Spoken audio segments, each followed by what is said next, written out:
Today, on this bitterly cold Sunday, I'm bringing you a Apple triple whammy as I have a couple of rumours regarding the iPhone 5 SE, as well as something regarding MacBooks.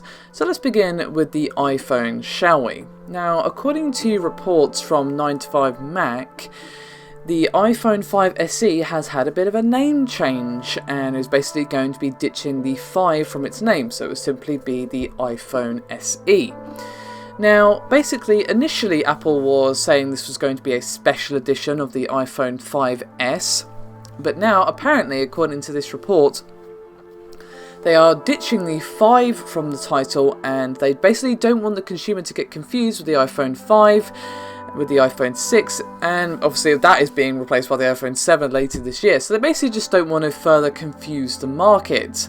Now, since the name also does not have a numbered digit in it, it would have the potential to exclude itself from the yearly iPhone cycle update, and their source at 9to5Mac believes that the iPhone SE would simplify the iPhone cycle, and this is a rumoured device that will be identical to the iPhone 5S but will have a slightly curved glass like the 6 and newer.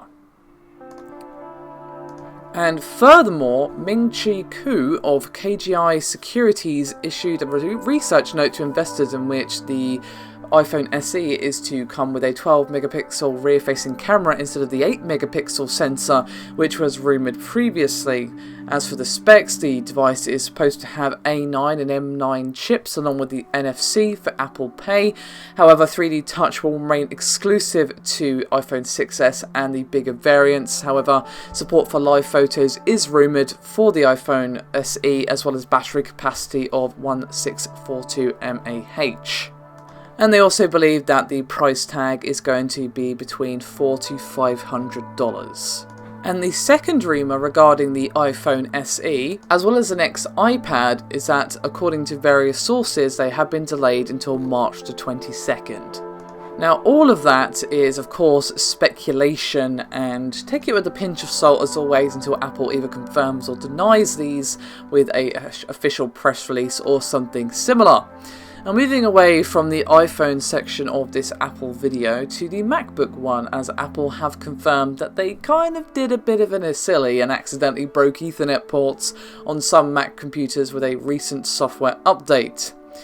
Now, this seems to be affecting people with older Mac computers, meaning that you basically just couldn't use a wired connection thanks to this software update breaking network ports on older devices.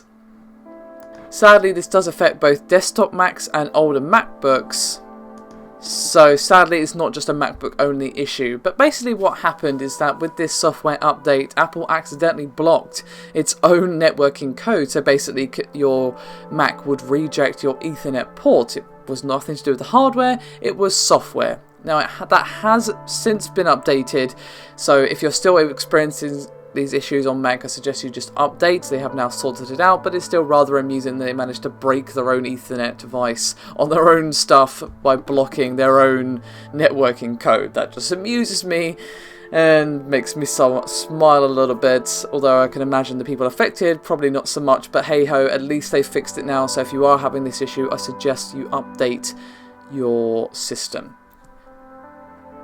And if you're still having issues, there's a link in the description below this video to 9to5Mac, and they have a few fixes as well that you can try out if you still have problems, even if your software is up to date. So there you have it, guys. Thank you very much for watching. I'll see you next time.